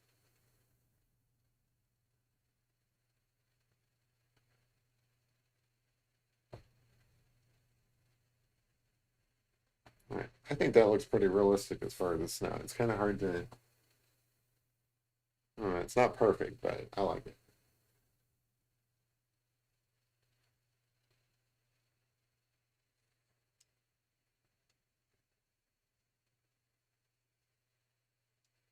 Get a little bit more darkness down in there.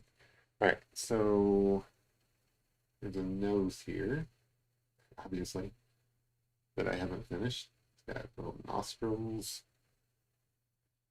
a little nostril. See if I can blend this out a little bit more before I add some highlights to it. Okay, super soft.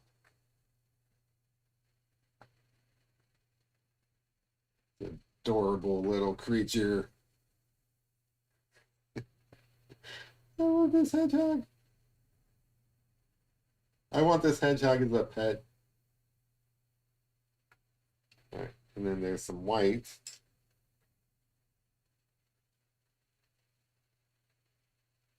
on the top of his nose.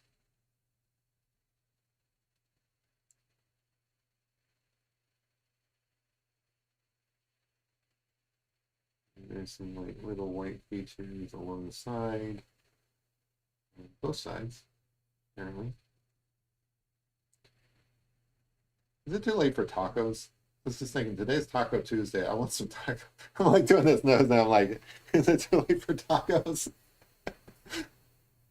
Uh, Tacos are on my brain right now for some reason. I want some tacos. It is Tuesday, right? Sometimes I get confused. I think it's Tuesday.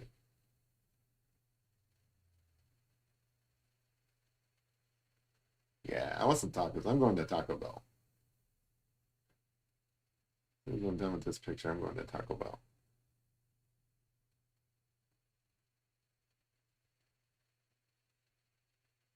I might go hunt down that food truck that's in the neighborhood sometimes.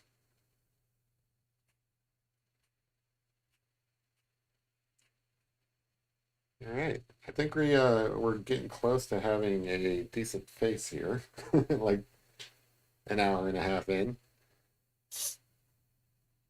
Hour and a half in, the hedgehog finally has a face, so that's good. Radiate this out. So down here it gets a little bit darker. Tacos are the best, especially on Tuesdays.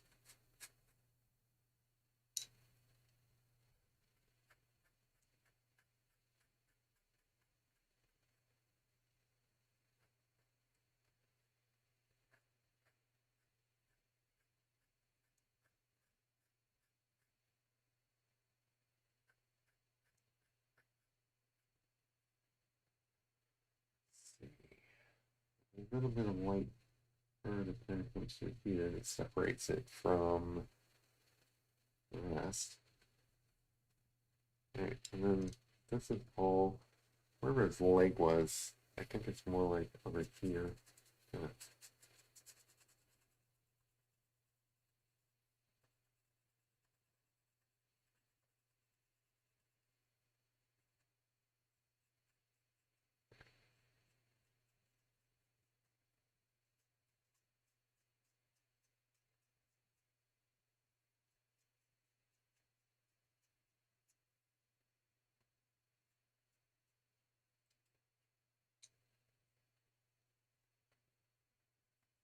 And again, it really is just throwing down some color and then blending it out. I'm not going to do it like while we're streaming this time, but I do think that I'm going to kind of come over this part down here and put in some grass so that he's not just popping up out of nowhere. But I feel like that's something you guys don't need to worry about. You guys are just here to see the hedgehog. You're not here to see me do landscaping. So I'll do that off camera. So for now, I'm just going to kind of darken all this area in. I think this here, kind of where his leg would go.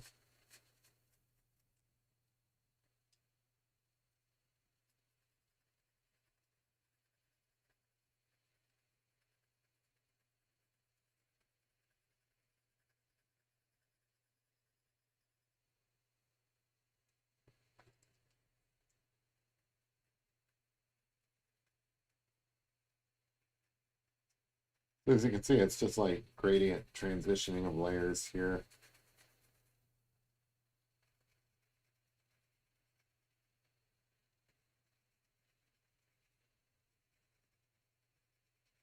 Kind of like, any other gradients you might do. Feather that out a little bit, just kind of make it look like fur coming down into it.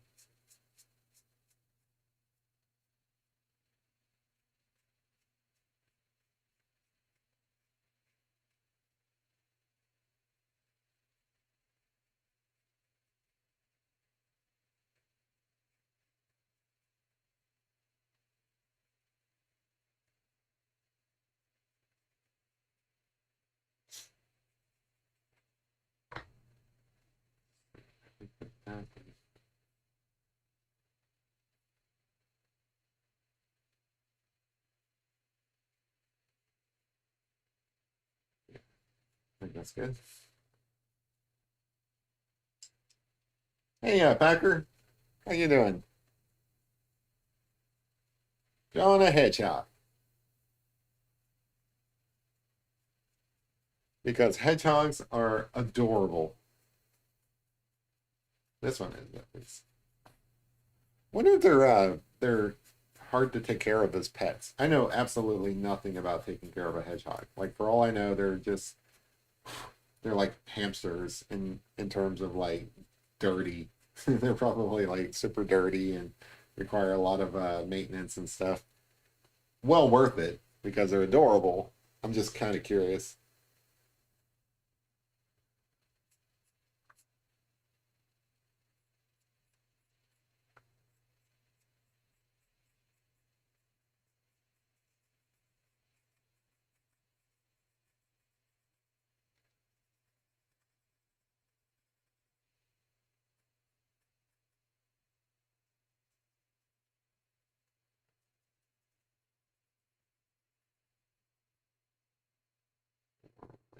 What's that to say?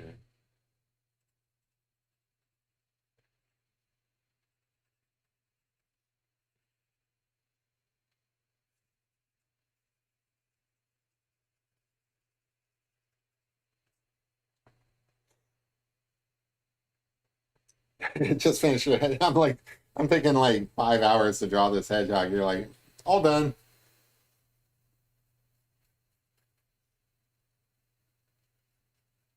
I will definitely check that out if it's posted.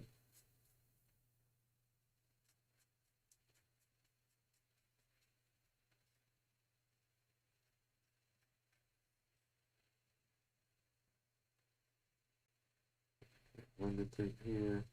All right. Now we add some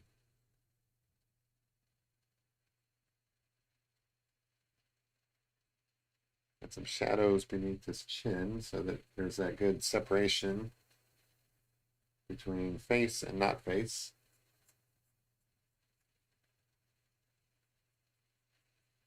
That it was lacking before.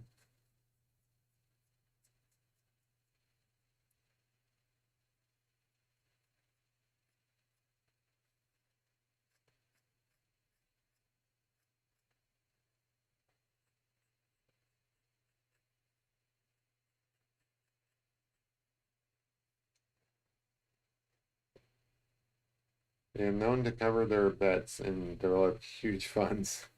That's just right. Hedge. That's where the term hedgehog comes from. I love it.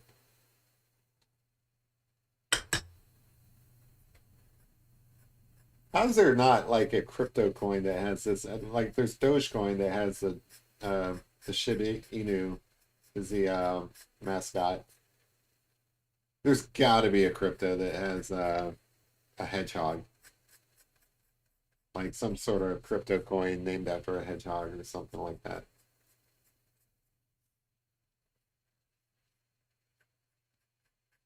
And so I'm investing because these things are cute. Let's see. I'll worry about this leg later, but I just kind of want to get that in here.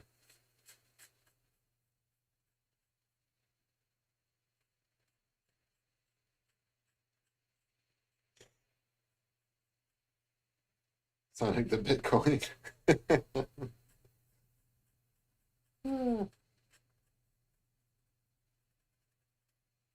How you been, Packer? Keeping busy, I hope.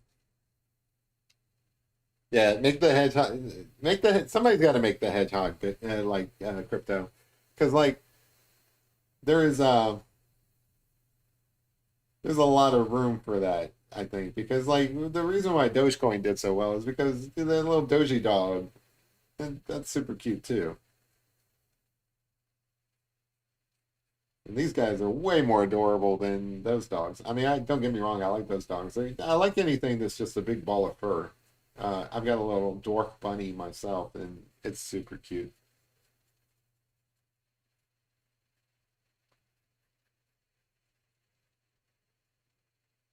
Hedge coin. This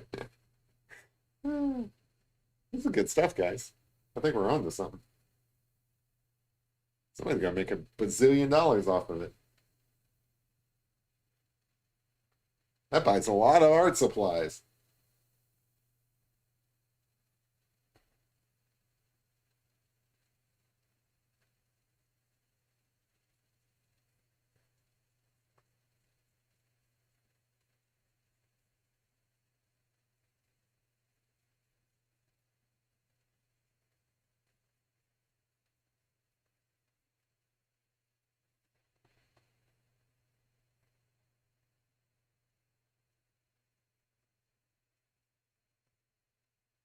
So really, I just kind of want to create this transition so that you know where the face starts and then the next starts and so on. Add more details as I go along, but it's always these like transition points that I struggle with. I think that those are the parts that make or break a picture.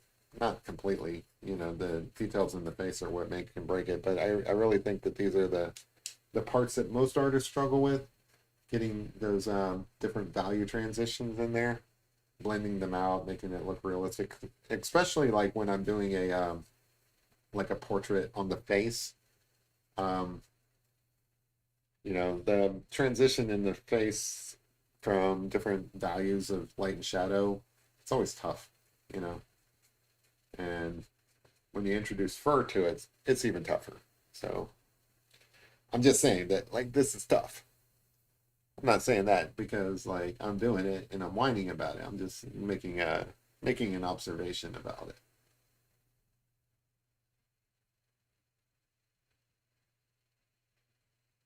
Yeah, yeah. I had some Doge going for a while. Then I lost it. I had enough Doge going at one point where I would have made substantial money off of it, but my dumbass sold it.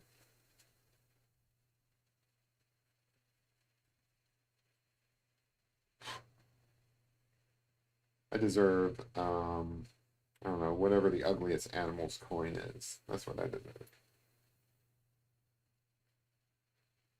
I like drawing with just the blending stuff sometimes.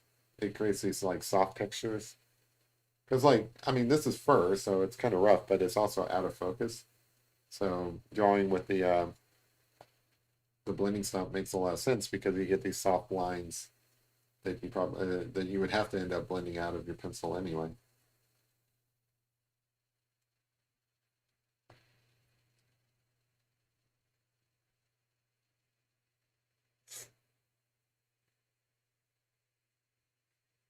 And again, I am going to put some kind of like background in on this at some point. Kind of like with that dog I was drawing the other day, where I got most of the dog done, but I didn't have time to do the background.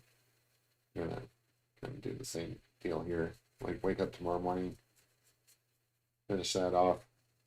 But in the meantime, I just want to get enough of the picture done to where you guys have something to look at.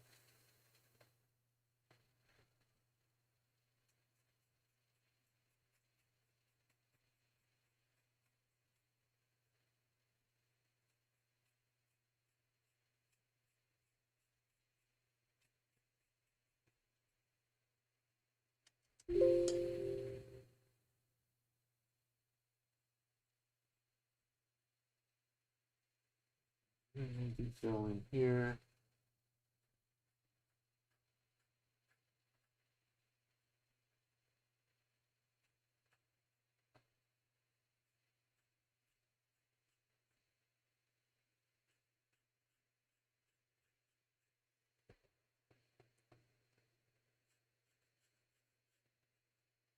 Well, the good news is I do think a lot of the face is done enough to where I feel comfortable um, calling it a good session, that I can come back and finish off some of the finer points of detail later.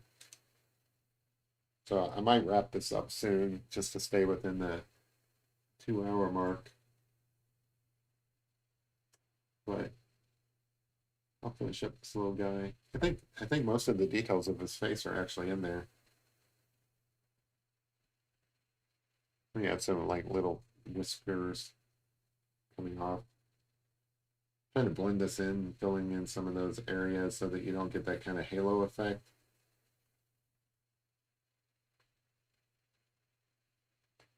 Let's see, for this.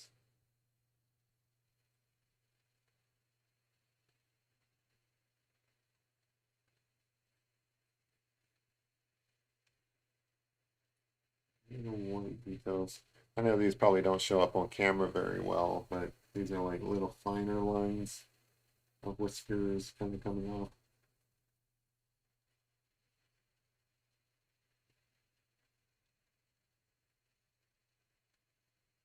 Just so that there's not just a blunt transition, it's actually got some little fuzzy features. That's a good way to say it. Little fuzzy features in here. And there's also like these little tiny whiskers. I can't really draw with this. Like I need a really fine point, but I can sharpen my pencil to do that, I guess. Again, I think I've mentioned this before. Well, I certainly mentioned this in other broadcasts or other streams. The way you sharpen these pencils is like you don't use a traditional pencil sharpener because they're very soft and brittle, and they'll probably break. What I like to do is I just like to use a piece of sandpaper to kind of like sharpen them. So I'll probably do that at some point. Not tonight, but I'll probably do that at some point in the morning to kind of get some finer details in, which I think there's not a lot of details that are missing here. You know, it can always be better. You can always add more um, as you go along. But I think the gist of it here is here. Like, looking at this guy that he's a hedgehog and you can see that he's super cute. That's all the information you really need to know about this hedgehog. It's a super cute hedgehog. What more is there to know?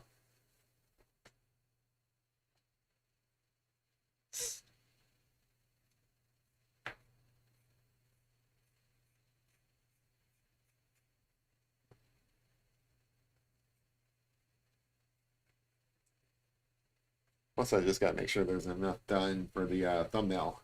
Because I got to put a thumbnail on this when I finish it off. Oh, I mean, I'll update the thumbnail as more progress is made on it, but I want something at least. Doing videos are hard, you know? There's like all these extra things you got to do in addition to just being an artist.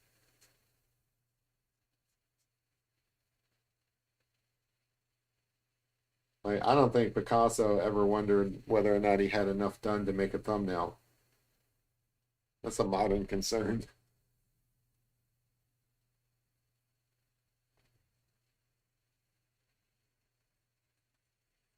I think this will look really cool when I put in some background too. Like I want to put some like little twigs coming up, maybe a flower, I don't know, but definitely down here I want to kind of put in some leaves so that he's not just like I don't want this to be like a solid thing. I want there to be some items over it. So it's a work in progress. I'm happy with how it's going though. I think it looks really good.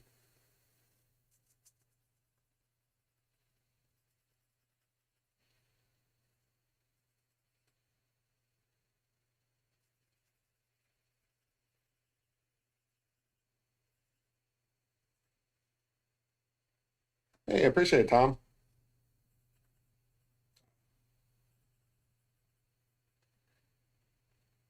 If you find some sort of Zen time during this, then I've definitely done my job because that is what I get out of it. Like, I thought about, and I'll probably end up doing this. I don't know if it's going to do very well. I don't know if people will watch it, but I thought about like taking some of my longer videos, ones that I've already done, and kind of just splicing them together and get some nice relaxing music in the background, and just do like an 8 hour live stream or something where I'm not even there. Like I'm sure you guys have seen some of those music channels that just kind of like play and play and play and play. I thought it'd be kind of cool to put some music to just drawing and put up like 8 hours of that. I was thinking like people could put that on while they go to work and let their dogs watch. So it'd be like dog TV. Because I kind of watch those channels myself, you know.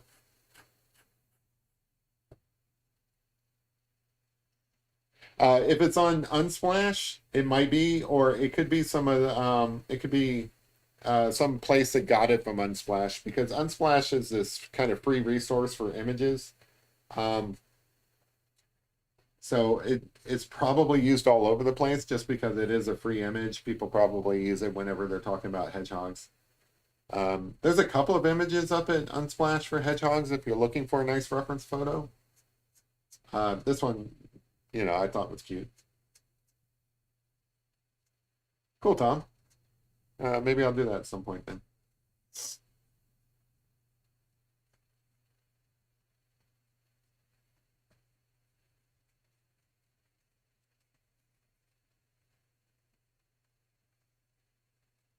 All right, guys, I think I'm going to call this done and come back and finish it off in the morning.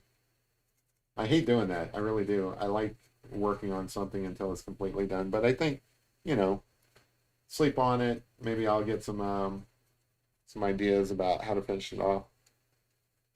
Yeah, for dog TV. Yeah, draw some squirrels for it. I love it. Like they have things like that now, and sometimes I put them on because like they'll put on like little birds chirping and like they'll put a webcam on a bird feeder, or they'll put some little nuts out for like squirrels or something. And I know it's meant for dogs, but I watch that stuff just kind of relaxing in the background while I'm working. So like I'll have that channel on while I'm doing my day-to-day work, just as like, I don't know. Well, first off, it's nature sounds, so it sounds really cool. And then second off, it's just relaxing to hear that kind of stuff. So basically it'd be that, but also with some drawing. So that's my idea. I think it'd be kind of cool. All right. So yeah, I think we'll finish up this little hedgehog buddy. Like I want to add some more values through here.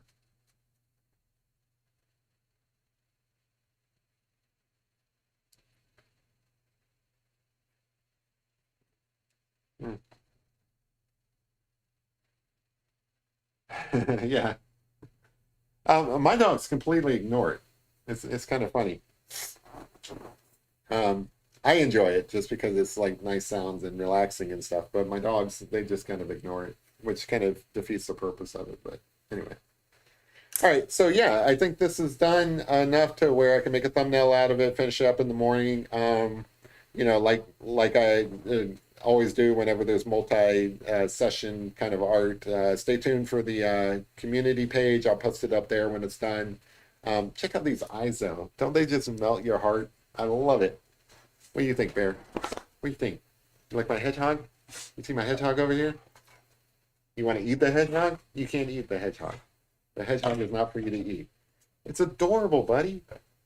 I'll show Bear the hedgehog later. So anyway, I appreciate you guys. Yeah, there she is. I appreciate you guys hanging out with me. I will post this up as a thumbnail at least tonight. Let's see. Yeah, today's Tuesday, so I'll see you guys on Friday. And if you guys have an interest in drawing, I recommend drawing a hedgehog. They're so much fun, adorable little creatures. So if you do draw some, put them up somewhere, send me a link or something like that. I'll check them out. All right. So that's it for me. I hope you guys had fun. I'm going to go hit the Taco Bell. You guys have a great night. I'll see you guys later. See you Friday. Bye.